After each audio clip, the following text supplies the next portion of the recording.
Hi everyone, my name is Charlie and today I have the end of the year book tag.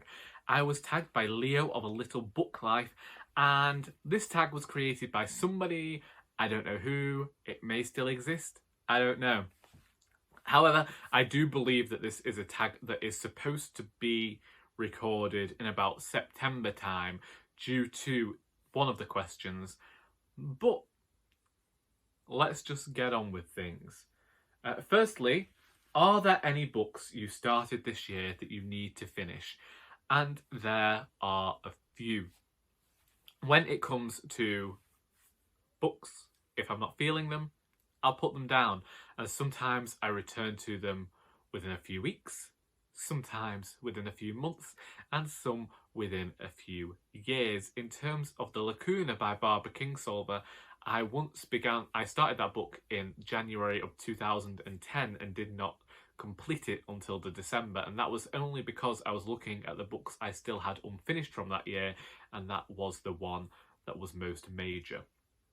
But this year we have How to Survive a Plague by David France. I only read 2 chapters of this, so to me it doesn't feel like I properly started it. I wasn't in deep with it as much as I am with Sylvia's Lovers, which I am still 230 pages into and really should have made some headway since October when I put the book down. I began to really enjoy the book, but it was a book that slipped in and out for me. And because of that, I just haven't returned to it. And also, I end up focusing so heavily on Victorian fiction in October that I forget that it exists in other months. And so throughout the year, I will save stuff for certain readathons, then have no time to read it. So this is one that I definitely need to finish. I started reading The Mercies a few months ago now, or last month.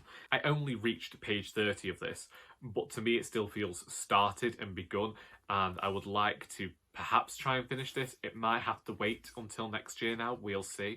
But I did put one of my favourite bookmarks in it, so, you know, I clearly had faith in the book. And I know it says that you need to finish, but I would have liked to have got further in Les Plus Belles Stories in Giallo, which is a compendium of Disney comic books which I have been using to help learn more Italian.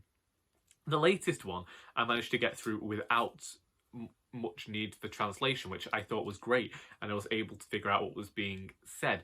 But also at the same time as reading this book, I am recognising that my ability to read Italian is a bit better than my ability to speak Italian and memorise words, which is a strange phenomenon indeed for me. Right, then we have, do you have an autumnal book to transition into the end of the year? And for this one, I believe we've now passed autumn in the UK, but I would say Bellman and Black by Diane Setterfield. If I wanted to remove every single book from the first layer of my shelf, I would do, just to show you that book, but I'm not going to. Diane Setterfield's books are great autumnal reads. There's something about them that just works really well for sitting down somewhere and getting through the books in a few intensive reading sessions. Very compulsive prose that is well written with a very strong narratorial voice, and you will find that in each of Setterfield's works. Next, is there a new release you're still waiting for? The only reason I don't have this next book is because I've told my family they can buy it me for Christmas. They say I'm notoriously bad to buy for, but I think this should be a given. This book should be a given, and that is Let's Do It, the biography of Victoria Wood. I don't know who wrote it. I believe that it has diary entries, discussions and interviews with the people she worked with often. Victoria Wood is my favourite comedian. Her writing, her comedic timing is the best in my opinion.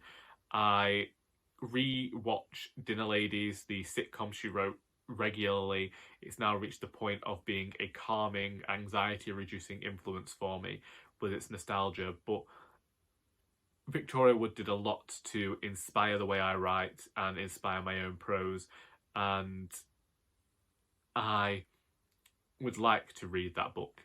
I mean, I don't know how I do reading that book because I held off watching Dinner Ladies for years. Well, not many years, but I held off watching Dinner Ladies for a long time after Victoria Wood's death because there was just something about the idea that there was nothing more coming from the writer that I found particularly sad. And it's also strange to kind of grieve about someone you never knew or would never know. So yeah, I think it's just when someone is such an inspiration, you hope that one day you will get the opportunity to tell them. And alas, alack, and all that, I never will. Then we have, what are 3 books you want to read before the end of the year? Barchester Towers by Anthony Trollope, the second book in the Barchester series. Crownbreaker by Sebastien de Castell, the final book in the Spellslinger series. And Legendborn by Tracy Deonn. I think December really lends itself well to reading more of the thicker magical tomes, so I'm hoping that I can get to them sharpish. Then, is there a book you think could still shock you and become your favourite book of the year? I don't, because I think I've chosen my favourite book of the year. I don't think any book has surpassed that. However, there are books where I've had an easier, more pleasurable reading experience, or they've become a favourite for different reasons because they've done something in a certain genre or they're a certain type of book. When it comes to me doing my top 10 at the end of the year, that usually is just a list of books from January to December, and they're listed as when I read them, despite the fact I might have read my favourite book quite early on in the year. No, I definitely don't think from any of the books that I have placed on my December TBR, there is going to be one of them that comes along and just blows my mind. And I never used that phrase before, and I'm never going to use it again. And then, have you already started making reading plans for 2021? Yes, I will give one of them away straight away, and that is because I did purchase the Folio Society set of Anthony Trollope's books, then I think that a project next year would be to try and get as many of them as possible read. I'm not going to rush things. If I don't feel like reading an Anthony Trollope in 1 month, then I won't. But I had liked the idea of perhaps reading one every month and seeing how I go. Maybe read some more Elizabeth Taylor and Anita Bruckner, which is all Leo and Sarah's fault because they are reading, is it 1 book every month from Anita Bruckner's back catalogue, and that inspired me to both read Anita Bruckner, and reading that inspired me to go back and start getting into Elizabeth Taylor again. And I think that Bleak House is the next Dickens I'm going to be reading.